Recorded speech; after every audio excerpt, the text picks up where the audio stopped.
introduce the class of 2019 President Julian Henry.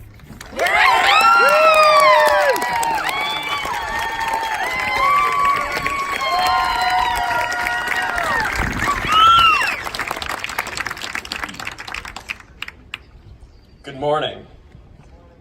On behalf of the class of 2019, I would like to welcome and thank the administrators, staff, and families here today. I would especially like to thank the administration for allowing me the opportunity to speak. I'm certain I can make you regret it. I want to give a big thank you to Jennifer Kamenek and Kim Piculel and all the other parents in the Parents Association who dedicated their time and energy to making our high school experience a blast. Also, I would like to thank our amazing class advisors, Andrea Gillis and Kevin Capone, who have always been there helping us from behind the scenes. Without the time and energy all of those people gave our grade, many of our class events would not have been successful. I would also like to thank my peers before me. For so many reasons, it is only because of you that I'm here to give this speech today. And today, we are graduating high school. And even though I'm standing behind a podium right now, and no one has ever made the mistake of accusing me of this, I'm not smarter, better, or more enlightened than any of you. For those reasons, I'm not here to provide vague life advice that belongs in one of those inspirational posters in the science rooms. So in writing this, I asked myself, what am I here to do? And I came to the realization that I have no idea. Thank you. It's been an honor being your class president. Goodbye. Just kidding. I do think I have some insight that the other amazing speakers we have today may not be able to provide. Although Dr. Hunter can provide us with an excellent guidance as we venture into the world, she does not know the struggle of pulling into your parking spot with 37 seconds left until the start of A block. Although Mr. Mastrullo has significant wisdom to share, he does not understand the gut-wrenching pain you feel when you're eliminated on the first day of Assassins. Although Miss McKnight has a tremendous amount of knowledge to share with us, she does not know how hard it is to drive to Honest Taqueria and back, all within a 47-minute lunch block. So with that in mind, I accepted that my goal would not be to leave you all with a Hallmark card slogan that would change your life. I want to focus my speech on the unique perspective I can provide on our class. This is what I know. We are a class of firsts. To start out, we are the first class of 2019.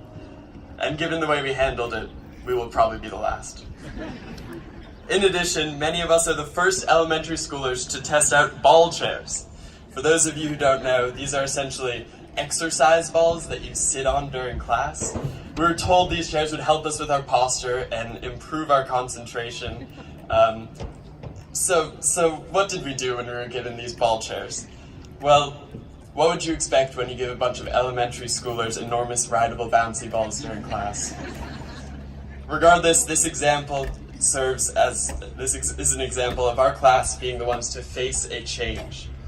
Following that in middle school, many of us were among the first students to be part of the one-to-one laptop or iPad program. The goal of giving students these powerful machines was to enhance our learning and prepare us for the huge role technology will play in our futures. So what did we do when each of us was handed a portal into the infinite pool of knowledge? We played on cool math games. No, but we also helped turn these instruments of distraction into effective learning devices.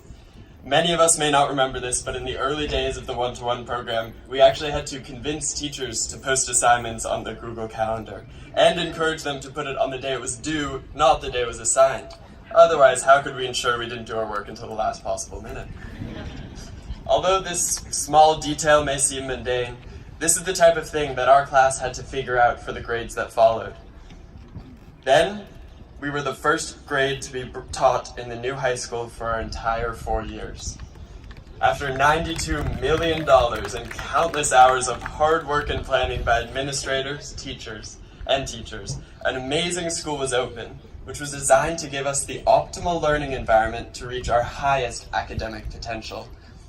And it didn't have asbestos. So what did we do when we were handed this brand new school? we immediately began making it our own. Sure, along the way we may have made some holes in the locker room walls, and maybe we forgot some lunch plates up in the learning commons, sorry Mr. Mistrula, but overall we harnessed the power of the building and used it to further our educations. We knew that in order to make this brand new building turn into an excellent school, we needed to do some redecoration. We plastered the walls with posters, we added artwork to the halls and classrooms, and we drew magnificent murals on the cafeteria's windows. I bring up these changes because I believe the magnitude of the transitions we face will continue to grow as they have throughout our academic career.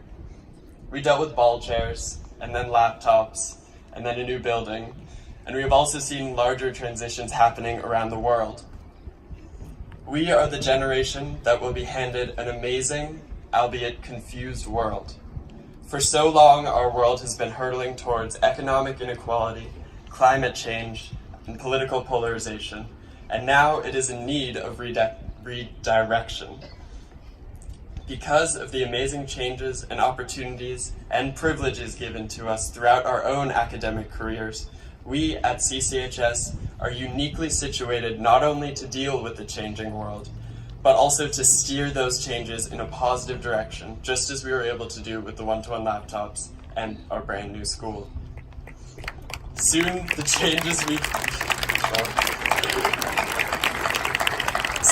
changes we face will be on a scale far larger than those we have encountered before. When we are confronted with these challenges and the eyes of the world are on us, how will we respond? Thank you.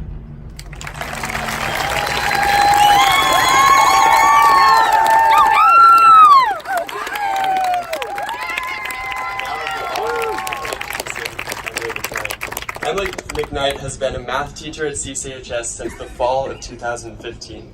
Despite her relatively short tenure at CCHS, she has made a lasting impression on a large number of students, which is evident by the members of the class of 2019 selecting her to give the faculty address at graduation. Emily earned a Bachelor's of Science in Mathematics Education from the College of St. Rose in 2014. After graduating, Emily spent a year at a small charter school teaching 7th graders math and began teaching at CCHS the following year. This spring, Emily graduated with a Master's in Mathematics from the University of Massachusetts at Lowell.